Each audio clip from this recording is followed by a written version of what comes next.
Bismillahirrahmanirrahim. Assalamualaikum warahmatullahi wabarakatuh. Apa kabar kakak-kakak semua?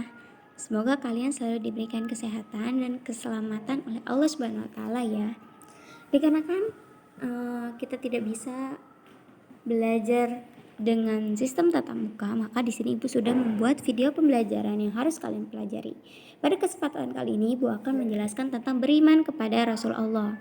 Oke, sebelum kita masuk ke dalam materi inti, Ibu sudah membuat tujuan pembelajaran. Tujuan pembelajaran apa saja yang harus kalian ketahui pada materi kali ini? Yang pertama, kalian mampu menjelaskan pengertian dalil dan pentingnya beriman kepada Allah. Yang kedua, kalian mampu menjelaskan sifat-sifat Rasul Allah. Yang ketiga, kalian mampu menampilkan perilaku yang mencerminkan beriman kepada Rasul Allah dalam kehidupan sehari-hari. Yang keempat, kalian mampu meneladani sifat-sifat Rasul Allah dalam kehidupan sehari-hari. Yang kelima, kalian mampu membuat peta konsep, pengertian, dalil, dan pentingnya beriman kepada Rasulullah. Dan yang terakhir, kalian mampu membuat peta konsep sifat-sifat Rasulullah. Kita masuk ke dalam materi yang pertama. A. Memahami makna beriman kepada Rasulullah. Rasul dalam bahasa Arab adalah orang yang menerima wahyu Allah untuk disampaikan kepada manusia. Sedangkan Nabi artinya adalah orang yang membawa berita. Nah, setiap Rasul sudah pasti Nabi, setiap Nabi belum tentu Rasul, karena Rasul orang yang menerima wahyu Allah ya, sedangkan Nabi hanya orang yang membawa berita. Perbedaan antara Nabi dan Rasul, Nabi adalah manusia yang dipilih Allah untuk menerima wahyu dan tidak ada kewajiban baginya untuk menyampaikan kepada orang lain. Sedangkan Rasul Allah adalah manusia yang dipilih Allah untuk menerima wahyu dan berkewajiban untuk menyampaikan kepada umat Islam. Nah, di sini udah jelas ya, kalau Nabi yaitu manusia yang dipilih oleh Allah untuk menerima wahyu, tapi tidak ada kewajiban untuk menyampaikan kepada umatnya. Sedangkan Rasul adalah manusia yang dipilih Allah untuk menerima wahyu dan berkewajiban untuk menyampaikan wahyu tersebut kepada umat manusia. Sudah jelas ya di sini. Oke, kita ke materi selanjutnya. B. Dalil kebenaran adanya Rasul Allah. Adanya manusia pilihan yang diutus oleh Allah Subhanahu wa taala sebagai rasul harus diyakini keberadaannya. Hal ini sesuai dengan firman Allah Subhanahu wa taala dalam Quran surat Al-Hajj ayat 75, kemudian surat Al-An'am ayat 130, kemudian surat An-Nisa ayat 165, kemudian surat Al-Baqarah ayat 129, dan yang terakhir surat An-Nisa ayat 80. Nanti silahkan kalian buka di buku paket, kemudian jika ada yang perlu dipertanyakan silahkan tanyakan langsung ke ibu ya.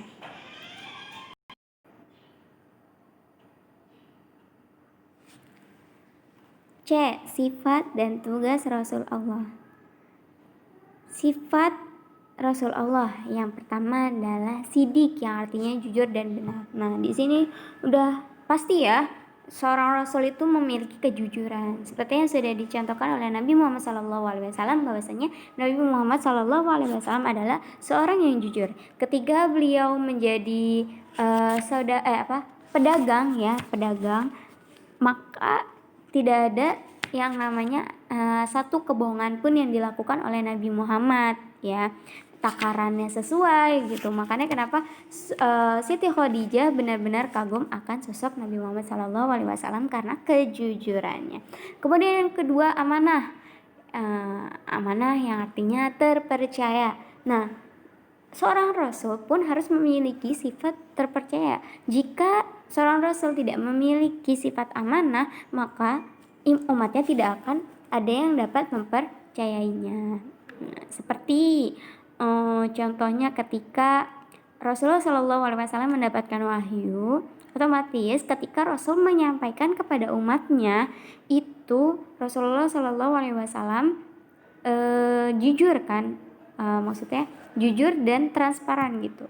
Ketika menyampaikan wahyu tersebut, maka Rasulullah pun memberikan bukti-buktinya agar dapat dipercaya. Ketiga, tablik, menyampaikan. Nah, seorang rasul harus memiliki sifat yang menyampaikan. Ketika dia mendapatkan sesuatu terus beliau tidak ingin menyampaikannya, maka bukan salah satu dari sifat Rasul Allah gitu. Jadi harus menyampaikan apa yang Allah berikan kepada seorang rasul, apa saja yang Allah turunkan, maksudnya firman apa saja yang Allah turunkan harus disampaikan kepada umatnya. Yang terakhir adalah fatona, ya artinya cerdas. Jadi seorang rasul harus memiliki kecerdasan, ya. Maksudnya kecerdasan bisa berbentuk strategi, pemikiran, ya. Jadi seperti yang dicontohkan oleh Nabi Muhammad SAW, ketika ada orang yang seseorang yang dikejar-kejar, ya, waktu itu posisi berdiri, Rasulullah waktu itu dalam keadaan berdiri. Kemudian ketika orang yang dikejarnya ini sudah melewati Nabi bergeser satu langkah ke samping. Nah, ketika bertemu dengan orang yang mengejar, maka Rasulullah Shallallahu Alaihi Wasallam ditanya, "Wahai kamu ngelihat ada orang yang lewat gak tadi?" Jawaban Nabi Muhammad adalah, semenjak aku berdiri di sini, aku belum melihat ada orang yang lewat. Nah, jika kita tidak memiliki, jika Nabi Muhammad SAW tidak cerdas, maka orang yang mereka kejar akan ketahuan, ya, dengan otomatis mungkin ngasih tahu gitu, oh tadi ada yang lewat gitu. Tapi tidak, karena kecerdasan Nabi bilang, semenjak aku berdiri di sini, aku tidak melihat adanya orang lewat. Nah, itu salah satu bentuk atau contoh kecerdasan yang dimiliki oleh seorang rasul. Oke, yang selanjutnya, tugas rasul. Tugas rasul ada 5.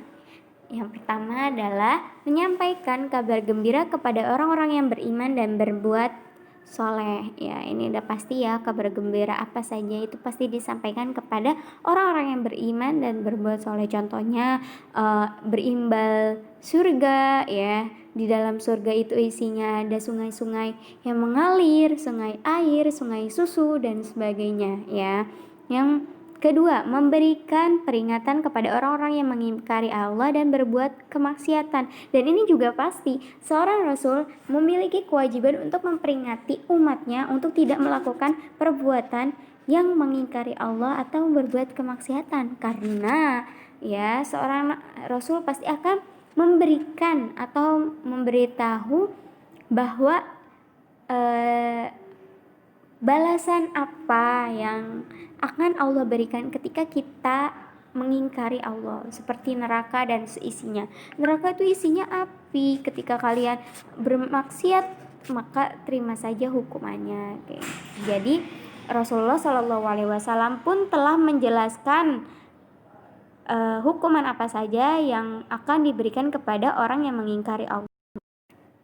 Kemudian menjelaskan bahwa risalah yang mereka bawa adalah demi kemaslahatan hidup manusia di dunia dan di akhirat. Nah, ini udah jelas ya, bahwa apapun yang Rasulullah SAW dan nabi-nabi sebelumnya sampaikan kepada umatnya adalah untuk kebahagiaan kita di dunia dan di akhirat, ya. Jadi untuk kesejahteraan hidup kita juga.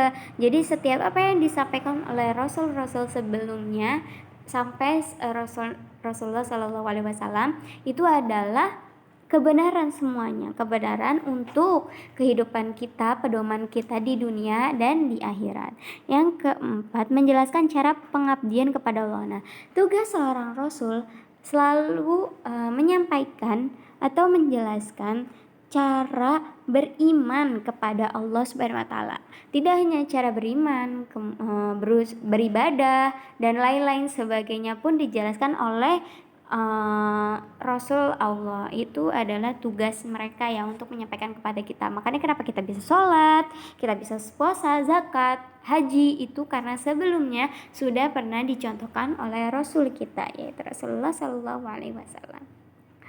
Kemudian yang kelima, menyempurnakan akhlak manusia. Nah, seperti yang sudah dicontohkan oleh Nabi Muhammad, bahwa Nabi Muhammad adalah suri tauladan kita atas apa-apa yang beliau lakukan. Karena pribadi beliau adalah pribadi yang baik dan sudah seharusnya kita mencontoh apa yang sudah dicontohkan oleh Nabi Muhammad SAW.